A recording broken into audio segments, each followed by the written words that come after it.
أعوذ بالله من الشيطان الرجيم. بسم الله الرحمن الرحيم. الحمد لوليه والصلاة على النبي وعلى آله وأصحابه أجمعين. بسم الله الرحمن الرحيم. فتیر سبق کې بحث د اوداسولو او اوس بیان چې دی هغه د غسل د شروع کیږي. وفرض الغسل، فرض د غسل چې دی غسل پرمنزل دی فمه د خولې و انفه د پزې و کل بدنی او د ټول بدن. ګوره د غسل درې فرض دي: د خولې پرمنزل او د پزې پرمنزل او د ټول بدن پرمنزل. بس دغه درې فرض چې دي دا د غسل دي. و سنته او سنت د غسل چې دی اندا دی یغسل پرید منځي یدیه لاسونه و فرجه او فرج خپل، فرج یعنی استنجاب ووي، و یزیل لرې بکې النجاسته مرداری به د ځانه لرې کې پر بدن باندې کې چیرې مرداری وه. ثم وروسته یتوضأ او دس به تازه کې الا رجلیه پښې دې نه پرېمینځي. ثم وروسته یفیض تودي کې الماء اوبه علی بدنه پر بدن باندې ثلاثا درې واره. ګوره او دس به تازه کې پښې دې نه پرېمینځي، بیا دې پر ټول بدن باندې درې واره اوبه توکي. ثم وروسته یغسل پرې دې مینځي رجلیه پښې لا فی المستنقع، نه په مستنقع کې. مستنقع هغه ځای ته ویل کېږي چې یو ځای ته غسل کوي، په هغه ځای کې اوبه ډم ودرېږي، دا اوبه پر بله خوا باندې نه وځي. داسې ځای نه وي لکه دا اوس غسلخانې.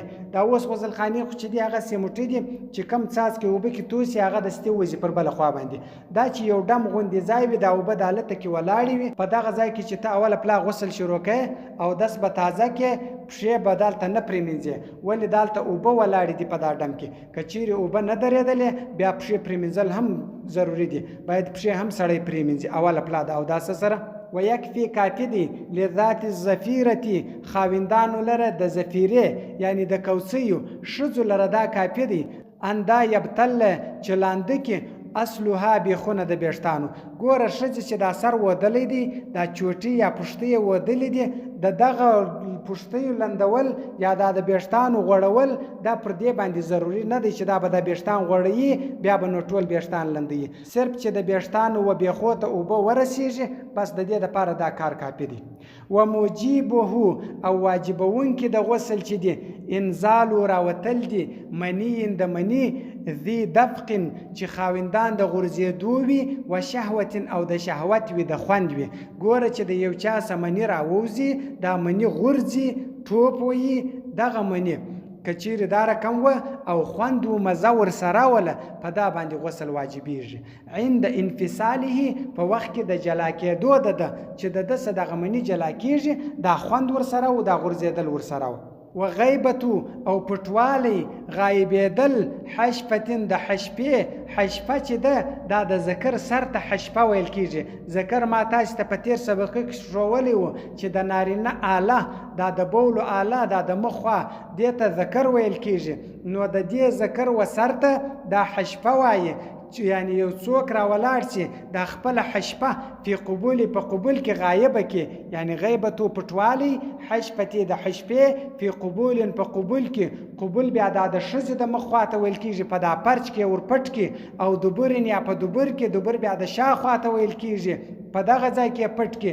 ګوره دغه حشپه که چیرې د په قبول کې پټه کې یا یې په دبر کې پټه کې، علی الفاعل پر هغه چا باندې چې دا حشپه پټوي او والمفعول پر هغه چا باندې چې دا حشپه کې پټېږي، پر دې دواړو باندې غسل واجب دی. ګوره پر کار کوونکي باندې هم غسل واجب دی، چې د چا سره کار کېږي پر دغه باندې هم غسل واجب دی.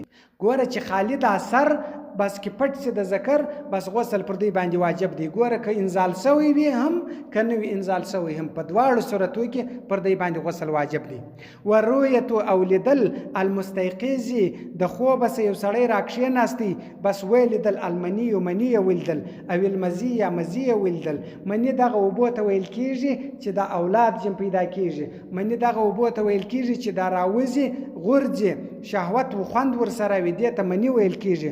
او المزي یا مزي وي، مزي بیا هغه اوبو ته ویل کېږي چې د سړي شهوت ختم سي بیا وروسته رونې اوبه ور پیدا سي، دې ته بیا مزي ویل کېږي. په دې باندې غسل واجبېږي. و انقطاع او قطع کېدل ختمېدل الحیض د حیض. ګوره که د یو ښځې حیض ختم سو، یو ښځه دا میاشتانه ناجوړي کې وه، هغه ښځه چې دا عیالداره نه وي، په نس باندې اولاد نه لري، هغه ښځې ته په میاشت کې ناجوړي ورځي. موږ په پښتو کې هغو ته جامې وایو. دغه جامې چې ختمې سي پر دا ښځه باندې غسل واجب دی.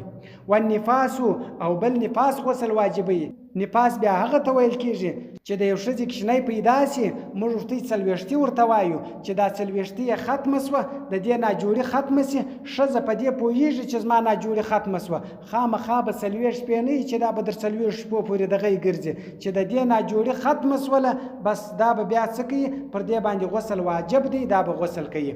لا وتی و نه وتی بهیمتن د چارپای بلا انزالی بلا انزاله.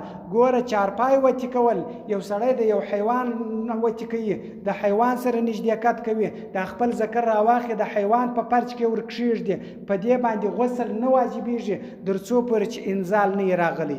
ګوره چې انزال سوی نه یې، مني یې راوتلې نه یې، غورځېدلې نه یې، شهوت نه یې ورسره پیدا سوی، په دې خالي ایښولو چې دننه د حیوان په پرچ کې کښېښوی، په دې باندې غسل نه واجبېږي. ګوره د انسان په پرچ کې ایښول چې په انسان کې دننه کښېږدي، دستي غسل واجب دی. ګوره که انزال سوی دی که نه دی، چې صرف د ذکر سر پټ سو بس غسل واجب دی. او په حیوان کې که چیرې دا کښېږدي د ذکر سر پټ سي، په دې باندې غسل نه واجبېږي. که چیرې غسل پر واجب سو، یعنی مني ووتل باره پر ده باندې غسل واجب دی، تر هغه وخته پر ده غسل نه واجبېږي. آمنت بالله صدق الله العظيم وصدق الرسول النبي الأمي الكريم ونحن على ذلك من الشاهدين والشاكرين والحمد لله رب العالمين.